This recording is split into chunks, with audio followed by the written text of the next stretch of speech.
The church is failing. This is a pretty big deal. Hi, for those of you that don't know who I am, I'm Sherry Hemstreet of thesherryhemstreet.com, and I have had a real relationship, a very intimate and deep relationship with God since I was a young girl. He came, sat on my bed, woke me up. We had a big conversation. I asked him to go away. He sent Jesus Christ. This has been my entire life. So I talk about manifestation and modern manifesting using your personal manifestation formula, and it gives you control over the timeline. But when I'm not talking about manifesting, I'm talking about God. And so one of the things that I see happening is the church is failing. Now, this doesn't mean the entire church is failing, doesn't mean that Christianity is failing, doesn't mean that all of the churches are failing, and it doesn't mean that Christianity is blowing up. It actually just means that we are on the verge of a new time. We are moving into a space where the old concept of church isn't working for everyone. Is it working for some people? Yes, it will continue to. Some people like that. But for the people it's not working for, it is hard not working. It is a hard stop that this is not working for them. So the people that it's not working for are the people that understand that the Bible, as much as I love the Bible and I read the Bible and the Bible has great meaning to me, the Bible needs to be read with your heart. And you have to actually know God to read the Bible and actually find God in the Bible, because, as we all know, the Bible has been manipulated, changed.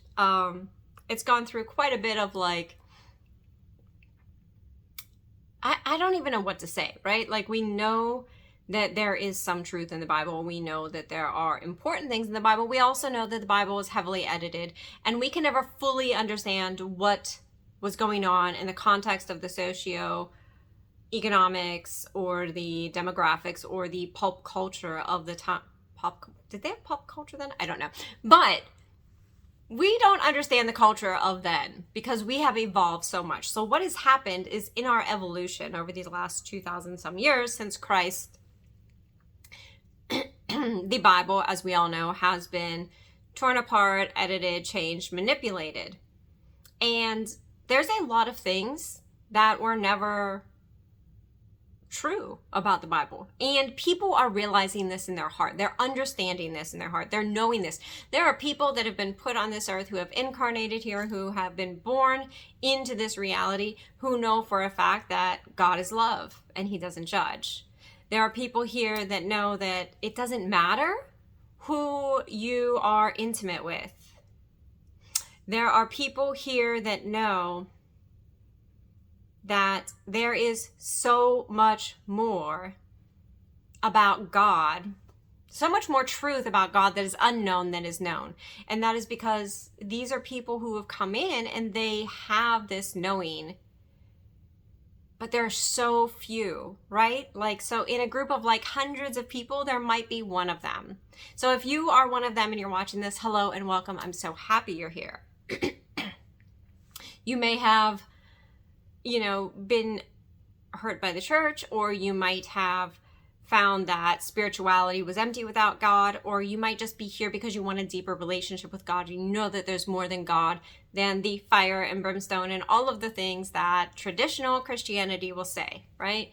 And so with that, what is going on is it is no longer going to work the way it did. Now, this isn't going to happen in the next year or two or even 10. This is like a 50-year transition, which you will see grow and grow and grow. It could be shorter than 50 years, could be 30, could be 20. I actually don't know, but I do know that the truth about God is going to come out. The truth about who God is and the communication and the relationship that we have with God is changing, and it's very forward-facing. There are so many things about God that the Bible and leaders get wrong, right? Like, God is love. God is not judgment. God is acceptance. God is here and available to communicate with you, and not just in a very small way. God is always accessible. So there are so many things in the Bible that Christians or leaders would have us believe, like sin, right? Like, wait until the video about sin. That's going to be an exciting one. But sin is not what we think it is. Sin. So I'm actually receiving these transmissions from God. I have been learning from God and understanding God my entire life. But what I'm doing now is sharing about this in a different way. And so the thing that I'm being shown with sin isn't what we think it is. It's not like sleeping with your neighbor's wife, and it's not thou shalt not steal, and it's none of those things. Sin is more of a misalignment from God. Sin is actually poverty, which to me is crazy, because while we are taught that it used to be so noble to be poor and sacrifice and go without and give to the church and give to others, and the poorer you were, the closer you were to God, when actually that couldn't be more further from the truth. Now, that's not to say that the richer you are, the closer you are to God, right? Because that's not how it works either. But being in poverty is not being closer to God. In fact, it is a sin. It is a sin not to be in abundance, because God is in abundance. God is abundance. So just to give you an example of this, when we look at alignment, the further away from God that you are, the harder your life is, right? And the closer you are to God, the more in alignment to God you are, the more access, power, presence, glory, ease, and just energy will be there to guide you. And so the way that we move into alignment is by letting go of things that are in misalignment and the beliefs that go with that. And one of those is poverty, right? So it is not godly to be impoverished. God is abundance. So that's directly against the absolute essence of God. So that would be misalignment. Another thing, well, there's so many things, right? Love is God. So to be out of love would be misalignment. Judgment is not from God. That's from man. Like, I don't care if you're serving on a jury. I don't care if you're gossiping. I don't care if you're just talking about what's going on. That is not God. So the things that are not God would be sin. And those things, when you remove them from your life, bring you closer into relationship to God, bring you more into alignment with God. You see, for so long, we have been relying on leaders and books and churches and others to form that relationship with God, when that relationship is within us. It's our responsibility. I was just having this conversation with my son the other day. He goes to church, and we were talking about the relationship with God, and he's like, I love this church that I'm at, and it's so great. And I'm like, that's amazing, right? There are some really incredible churches out there still, and people that are answering the call of God. And he told me the one thing that he was just like, because we used to go to a different church when he was growing up, and there was one particular thing he liked about it. And he said, and they don't do that here. And I was like, well, that's fine. You can do that. But also remember this. And I told him, I said, your relationship with God is your responsibility. It's not your pastors. It's not your church leaders. It's not anyone else's but yours. Just like your relationship with me is your responsibility and my responsibility. And he's like, yeah, you're right. That's a really important point. Our relationship with God is real. It is not a book. You cannot put this book knowledge in your head and go, oh, I have a relationship with God. That would be like reading somebody's autobiography and going, oh, I have a relationship with whoever you read the autobiography about. You don't. You have knowledge of them, and logically you might even understand them. But it is not a relationship. For it to be a relationship, you have to get out of the book and into the experience. And that is another thing that is changing as we move forward. People are no longer standing for the BS. They're no longer standing for the untruths.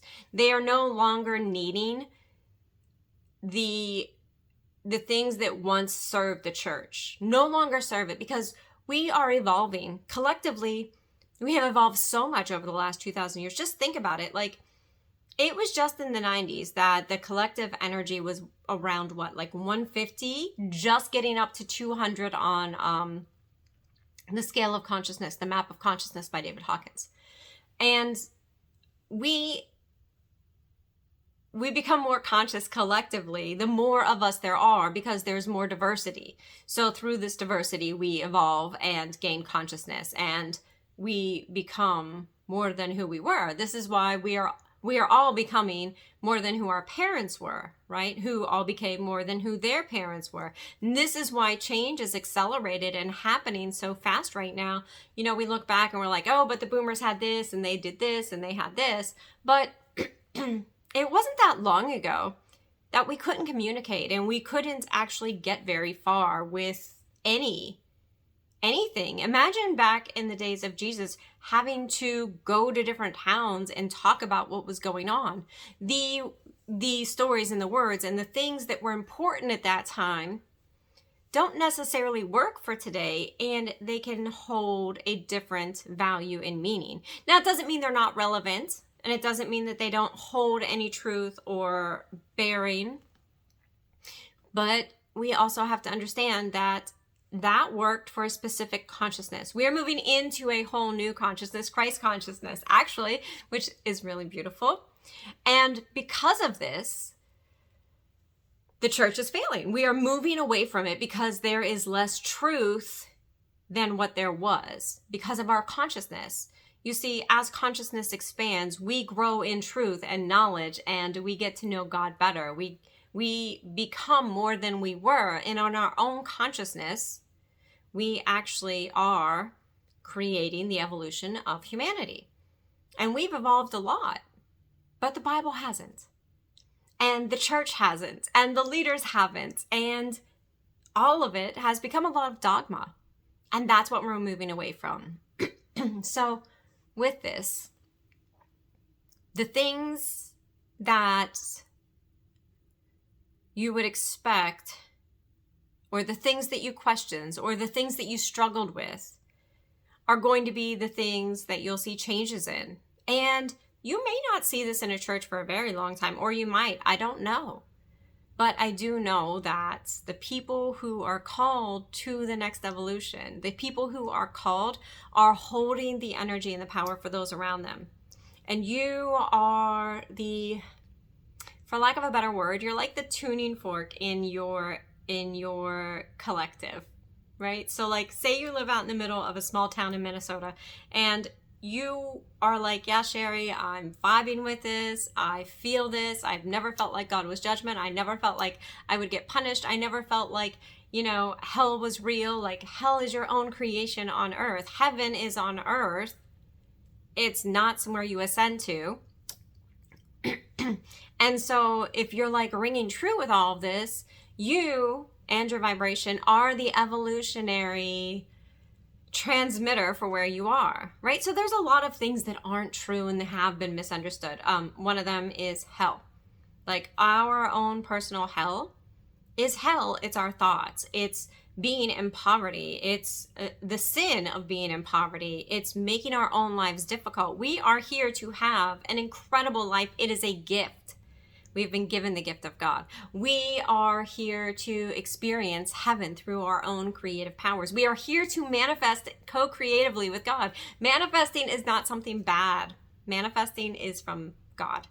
God is the original manifester, but yet the church wants you to think that it's witchcraft, right? So all of these things, right? Even spirituality. Everyone's like, oh, spirituality. You either have to be God or you have to be spirituality. You can't have one without the other. God is spirit. So the two of them go together. And this puzzled me for a very long time in my business because, I've taught people to reconnect to God. I've taught people to speak to God. I've taught people to have communication with God, to hear him and get answers and commune with God and get into a depth of relationship they've never had before. But then I taught spirituality because God taught me the spirituality parts of my life, like manifesting, being psychic or prophet, the Akashic records, the universal mind, universal access, speaking to dead people, right? My brother told me who killed him. So all of these things are from God, and the church just doesn't like that, because that puts power in everyone else's hands. It puts power in the hands of the people, right? And when people have power, systems fall, standards crumble, outdated ways no longer work. And that's a big deal. So don't think that there won't be a lot of backlash, right? Like, there's not a devil, there's nothing going around that's going after you specifically because you're in the kingdom of God. You are the glory of God already. You are divine in the creation. You are the masterpiece of God already. You might be a masterpiece of God in progress, like I am, but like, you are already the masterpiece of God. And you are spiritual, right? Like, you're not ascending to some magical sky daddy when you pass. You are going through the experience of transformation. And as energy, you can never not be. You just change form. So there's a lot of things that just aren't true in the Bible, like Satan, the devil, hell. Heaven is here for you to create through creating your own reality, right? Sin is not what we think it is. And Jesus being the Savior is also not what people think it is. You're not being saved from death. God never said, take my son because I'm sacrificing him so you can live. He gave you life. God gave you life. So if God gave you life and then he sent his son to teach you how to make this life work, Jesus never said to worship him. Jesus is the blueprint. He is the Savior, but he's not saving your soul. Your soul needs nothing to be saved from. If God is the creator of all that is, all that was, and all that ever will be, he is the only energy in the universe, the only energy that even exists. Everything is made from him. Everything comes from him. Everything is him. There is nothing that is not good. We judge it to be good or bad. So all of the things come from our judgment or creation. So that's going to be a whole nother thing that a lot of people don't like. I get that. There's a lot of things I'm saying. And I've hesitated. I've waited so long to say these things because I'm like, God, people are going to hate me. People are going to come after. Like, they've already done it. They hate me for other reasons. They come after me for other reasons. It just is what it is, right? But you don't have anything to be saved from.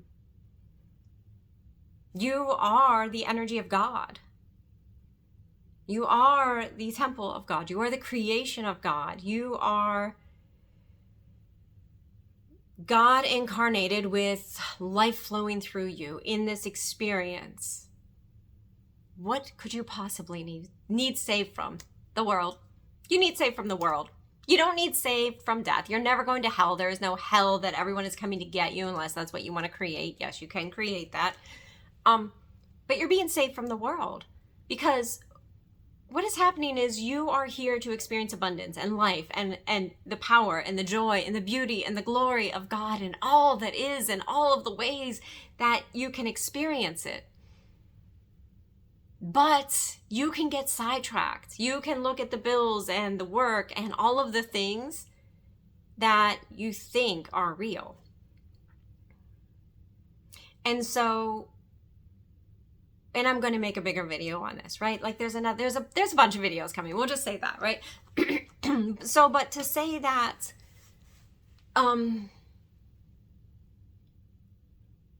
Jesus is saving your soul, right? And you know this, I'm not telling you anything you don't know. That is just a manipulation and a tactic to keep people in line, right? It is a form of social engineering that, perhaps back in the day, I cannot say how this worked in Jesus' time, I cannot say because I was not there. And I'm pretty sure you weren't, and we don't have an account of it.